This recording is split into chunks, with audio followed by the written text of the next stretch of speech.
or whatever you'd like to chat about, 989-752-6111. I mentioned, of course, last hour the passing of the Pope and what happens now. There is a formal set of rules, practices, protocol, if you will.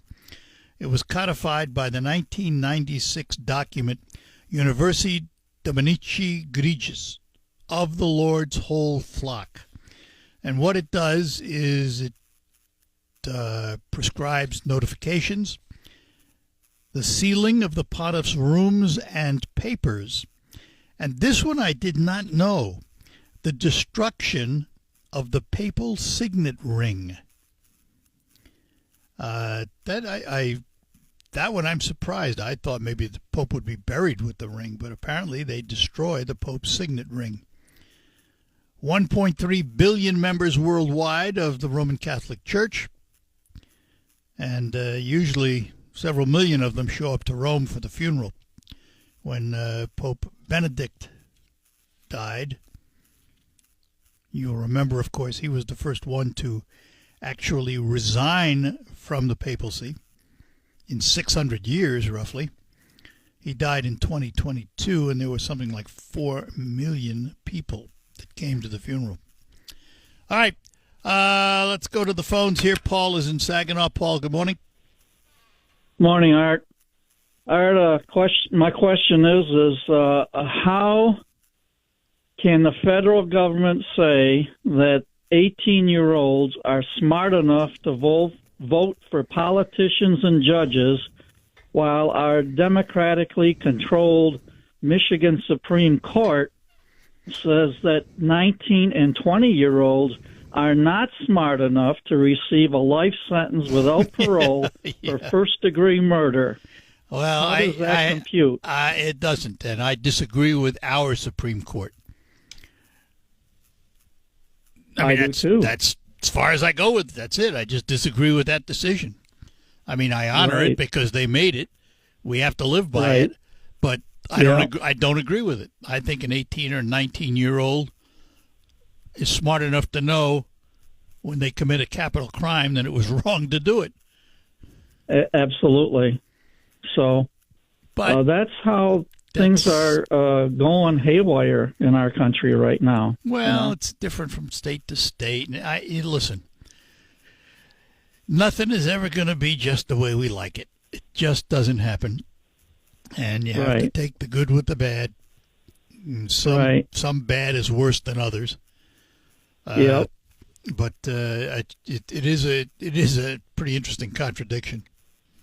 Yeah. One quick thing here, as far as these bishops and cardinals, when they turn 75, they have to turn in their letter of resignation. Yeah.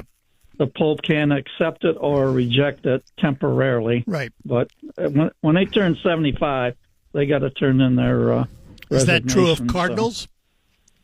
Yeah, cardinals, the same thing. Same thing, but they all hang around because he doesn't accept their resignations very easily since there's so many of them over 80. Exactly. Yep. So we'll just have to wait and see what happens next. I know what happens next. He has to be buried in 4 to 6 days. Yeah. And then there is a mourning period of 9 days before they can convene. Yep. And then they go to work. And it lasts as long as it lasts. The longest I could find was back in the 13th century. It took the cardinals 3 years to elect Pope Gregory X. Wow. But yet in modern times, it takes an average of 5 days. But Pope Francis was elected in a little over 24 hours. So they pretty much knew going in who was going to be the Pope. Right. Well, they must have their favorites, who they think would be. And you can bet you will never hear it because it's private, but you can bet there's lobbying for certain candidates by certain absolutely. factions. That's absolutely. Human. That's human. Right. So, right. All right. Yep. We'll just have to wait and see. All right. Good enough. That's it. Thanks. Bye-bye. Later. Bye. And let's talk to Mark in Harrison. Mark, good morning. Good morning, Art. How are you, sir? I'm good. Hey, a couple quick things I wanted to get your thoughts on. In Bay City, I lived there for over 20-some years now. When I first moved up in the 90s, heard a lot of sirens and stuff, and I attributed that to the bars that when I moved up here, they have quite a few bars. About 10 years ago, they introduced marijuana to the city. I don't hear as many sirens as I used to hear prior 10 years of that taking place. Do you know if there's a study out there, the effects of marijuana and alcohol in the city of Bay City, and how it's either increased or decreased crime? And is it better to do one or the other? Not that I'm familiar with. I would imagine there's financial studies, but I don't know of any study related to crime. I would have to inquire. Okay. And then from time to time you have Mr. Schutte on. Yep.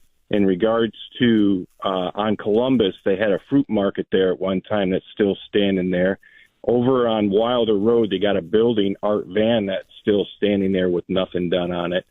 Looking to see... Whoa. Yeah? Go ahead. That Art Van building, I think, is becoming the county. It's going to be a health department center. Yeah, but it's been sitting there for a year or so with nothing done with it. Well, so they now have the funding for it, because I've asked Jim Barsha about that. Oh, I said Schutte. It's Barsha, isn't it? Yeah. I've asked them about it, and they're going to get started on it. Okay. And then my last one is the tennis courts in Bay City there. They seem to be all tore up. Do you know if they're throwing down courts there? Or are they doing pickleball? Or are they doing just grass seed? I do not. I'll have to write these questions down so the next time I talk to Mr. Barsha, we'll ask. Fair enough, sir. Good enough. Thanks, all right, Mark. have a good day. Take care. Yep. Bye-bye. And let's talk to Dave. Dave in Bay City before we have to take a break. Art. Dave, good morning. Well, good morning, Art. Happy Easter Monday. Yay, you too. So I had two things on my mind, but thanks to your last caller, now I got three things on my mind. So I'll just share a little anecdotal thing about the bars and marijuana, whatever, in Bay City. So we moved from Midland, lived in Midland until, 2005. And when I moved from Midland to Bay City, Bay County, Linwood, my car insurance jumped dramatically. Really? So, of course, I called up my agent and I said, what's up? And, that large number of bars in Bay City and resultant drunk driving, etc. Well, there you go. Wow. Anecdotal, but there it is.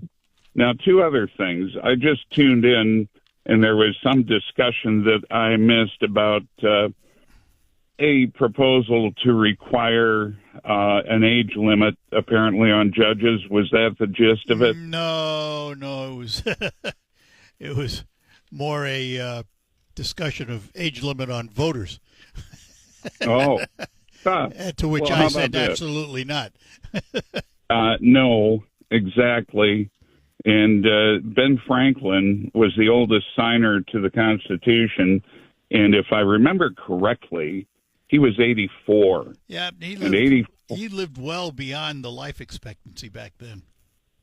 Well, yeah, he was pretty exceptional all around. Yes, he was. And, but yeah, 84 in 89 would have been, I think, older than 84 today. Yeah. So that's my... Sure. Yeah. Back then, very few lived to 50 or 55, you know. The third thing, disinformation. So there was an IRS report revealing just how much Trump tax cuts save the average American. Now, so I Googled this to find the article. And on Google, I couldn't find anything about it at all. There was, the standard stuff about tax cuts for the rich, millionaires, billionaires, et cetera. So I went on DuckDuckGo, which I highly recommend to everyone. Yep. And I find that the IRS numbers show that those in the under $75,000 income bracket range received the highest percentage tax reduction. Yep. So, again, there's so much disinformation. Don't trust Google. Look for alternate sources. And don't believe. Key is to look for multiple sources. Yes. And don't trust. Well, let's see. Trust but verify, right? Yeah. And question authority. I mean, Art, you and I grew up with that. I mean, that was the mantra of the 60s, question authority. Oh, absolutely. What happened to all these old hippies? What's up with that? Well, they're doing it today in different ways. You think about it, are we very different today than we were in the 60s with the Vietnam situation? But those who questioned authority back in the 60s are now lining lockstep with the state pretty often. That's disturbing. Well, it's the nature of the beast. I mean, it's human nature. It's human nature, and it also is what happens in the United States, where you have the freedom to express yourself in any way you want. Well, the cure for human nature was yesterday, in which we rejoice. So on that note, Art, you have a great day. You too, Dave. Thanks. Bye-bye now. All right, we'll take a break, come back, and we'll get to, let's see, who do we have here? Looks like Gene and Sean. All right. Let me take a moment to ask about sleep, because today we're asked to do more for less. So when you go to bed and you theoretically spend a third of your life there, you really need quality sleep, and you can get it with a quality mattress from Sanitary Mattress. Now, you can visit all the so-called sleep stores, or you can rest assured their mattress you're using is manufactured right here in the Great Lakes Bay region to your specifications. Your time in bed may be cut short by today's demanding world, but you can still get a quality good night's sleep on a Sanitary Mattress. And they feature 1-hour window delivery of your mattress to your home. And if you have an RV or a boat, Sanitary Mattress will custom make a mattress for you, something the box stores can't do. Visit the Sanitary Mattress Factory and Showroom at 5343 Janes Road in Saginaw, just east of the Harry Brown Airport. Visit them online at sanitarymattress.com.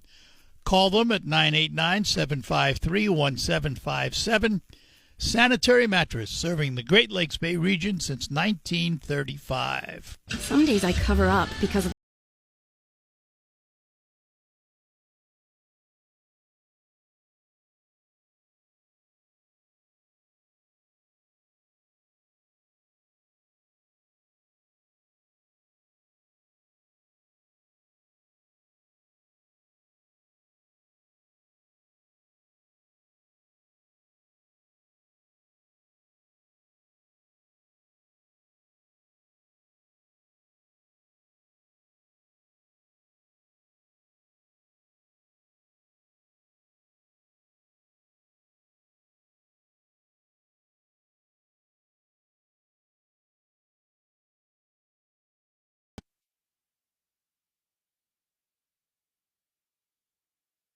The Art Lewis Show, weekday mornings at 9 on 100.5 and 790. News Radio WSGW. All right, we're back with you here on the Art Lewis Show. Back to our phones, and is this Gene in Bay City? Yes, good morning. Hi, Gene. Over the weekend, they showed a big blow-up of this thing that's on Garcia, that's in El Salvador, of this tattoo he has on his arm. He played on a winning soccer team here in the United States, and that team won a big trophy. And that tattoo on his arm is a picture of the trophy with the big soccer ball on the top of it. He got that tattoo here in the United States, not in El Salvador. The other thing that really bothers me is when Trump was talking about El Salvador and this whole situation, he made the comment that he would like to send homegrown criminals to El Salvador. Yeah, I heard it. Which means Americans, and that is very, very scary. Well, he said it, but I don't agree with it, and I don't think he'll do it, and I don't think the courts would let him do it. I hope not. So, on another thing, this weekend, Lisa Murkowski, the Republican representative from Alaska, she made some comments. She said she's very, very afraid of retaliation. And she said very seriously, we are all afraid of retaliation.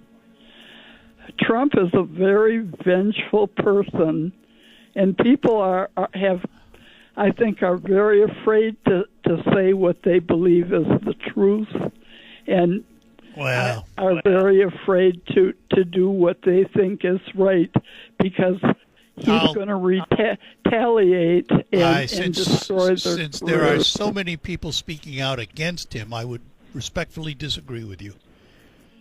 And if Murkowski doesn't want to speak out, then that's her privilege.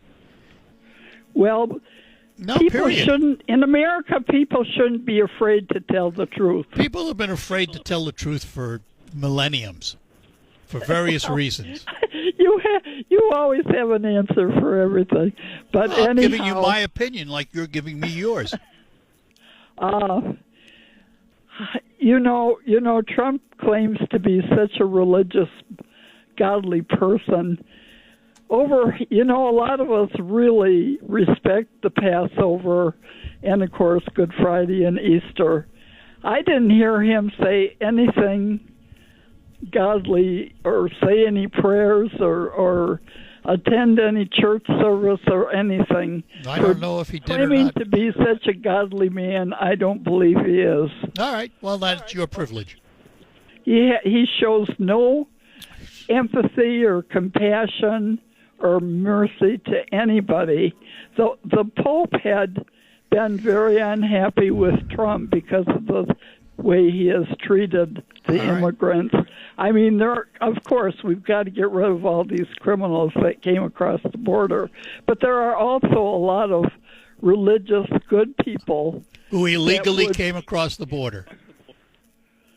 How long do you think his wife's family had to wait to be able to come here and be? I have no idea, but it was legal. Whatever it was legal. They don't have. You said yourself they don't have enough judges and enough people to process. No, they don't. But that doesn't open up the border to illegals. Period. Well, I'm not saying that's right, but on the other hand, there we are then.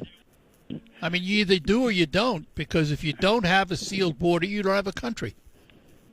Well, I'm not disagreeing with that, but on the other hand, I mean, people that are Christians are supposed to go by Jesus'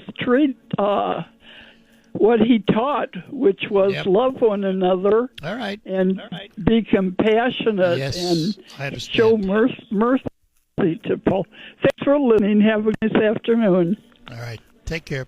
Bye-bye. Bye-bye. Let's talk to Sean before we have to take a break here. Sean in Bay City, good morning. Hey, good morning, Art. How you doing? It's a beautiful day in the neighborhood. Yeah, it is. It is. Hey, I was going to talk about something else, but now it's back to immigration and all this other stuff and yada, yada, yada. Well, here's the deal. When one administration can allow millions of unvetted illegals, lawbreakers, right? First thing you did was break the law in, but yet another administration has to vet each single one, we will lose the values of our republic. that was intended to preserve. Well, here's the deal. I would agree with you to a point. Here's the point, Sean. Every administration should be required to vet everyone coming into this country legally. If you're illegal, you should be sent out. Correct. Like the man was. He's a citizen That's of the way El Salvador. that's the way I feel about it. But And the tattoo that he got, the soccer trophy, well, that would have been illegal, right? Because he was here illegally for all those years. So it was an illegal tattoo. He was getting it done while he was legal. But I just thought that was kind of funny. Yeah. But the point is, you can't do it that way. Where was this same judge when they're flying them over, literally using taxpayer money, flying people over, putting them up in real nice. Where were you people? Well, because the judge because it never came before him. I mean, nobody brought that to court. They should have, but nobody brought that to court, so there was no judgment. Well, right, but we got to be real. It's hard to bring things like that to court because then they'll burn, loot, and murder you and anybody else. And, well, it's the truth. I mean, there's things to go along with it. But what gets me to the second thing is intellectual dishonesty. I hear that so much from all your callers that come in, and they seem to be full of hate and rage, and they'll have 5 different positions. Just that change constantly. There's no. Well, here's the thing, Sean. Is what it is. Here's the thing. In this country, and let's you bring up an interesting point because I'm going to make a point here. This is a radio show. It is not a right to be on this show. It is a privilege that we grant you. Darn right. And we continue to grant that, and we don't disallow people from speaking because we don't agree with their position. It's part of what we do, and it's part of the way we do it. And it's up to you as a listener to judge who you agree with and who you disagree with. And that's the way it should be.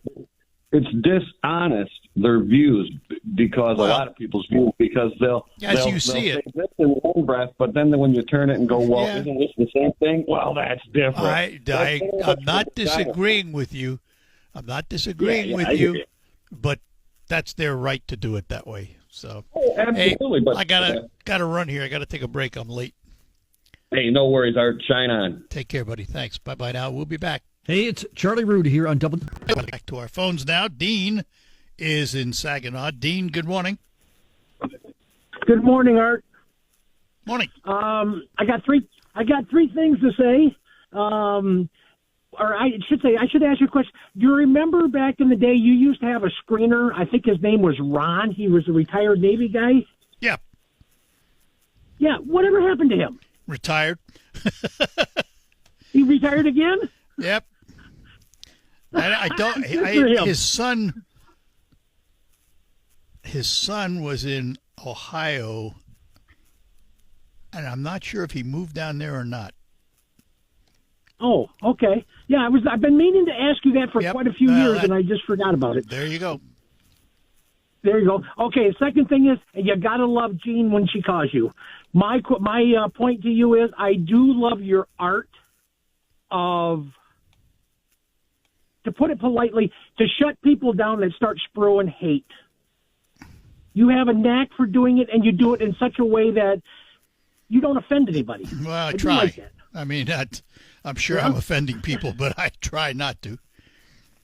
Well, I think you do. And what was the last? Oh, my last thing is I just left the VA here the other week, and I want to say it was a week ago last Friday. And as I turned the truck on, my radio come on, you were saying goodbye to Tom Sullivan. Oh, yeah.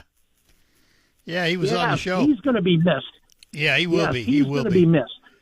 He will be. And I told him because he's retiring, if I get to New York, I'll buy him lunch. And he said, okay, I'm ready. So. There you go. Okay, well, that's all I had for you, Art. No political stuff for me today. Good enough, Dean. Thanks. Bye-bye. Thank you, Art. And in Thomas Township, we'll find Mike this morning. Good morning, Mike. Hey, good morning, Art. I encourage your listeners to watch Mark Levin on Saturdays or Sundays. He has an hour-long show. He's on Fox. but he's probably the most factual and accurate reporter that we have on the the networks. He quotes a lot of stuff out of books, but he's accurate. For instance, this last, I think it was Saturday or Sunday, I'm not sure. He had his host was based on Harvard, and during the Second World War, Harvard was pro-Nazi. They had lots of Nazi sympathizers, and they professed it, and they continued on their way. They don't like Israel at all, and you can tell by their actions lately. But we give them millions of dollars, and yet they're so... Well, here's the thing. Yep. Yeah, their positions have come under fire and all of that.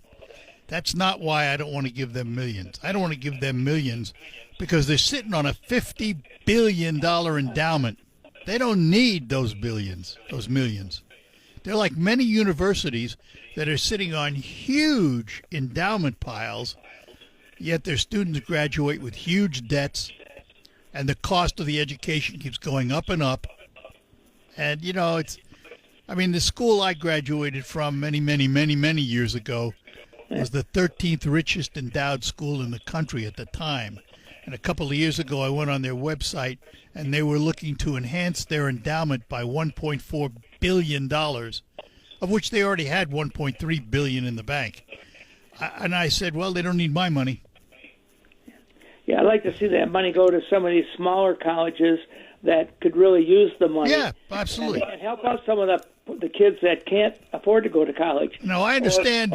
Or they're paying their bills forever to pay off their college loan. I understand research and the need for research and the great deal of research these major universities do. There's no question about it, and a lot of it is fueled by grants.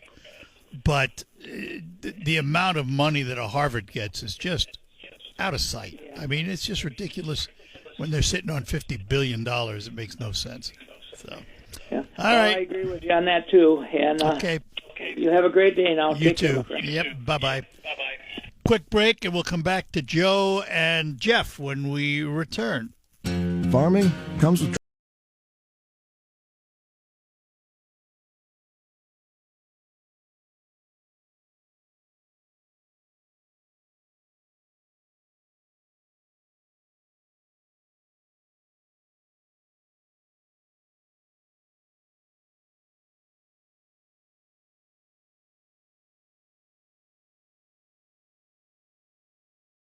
Bay Connections, a collection of shows and podcasts bringing you local voices, telling local stories from local people. Great Lakes Bay Connections features Hey, Great Lakes Bay. This doesn't sound like an easy thing. Like, you're talking about going to various locations, picking up thousands.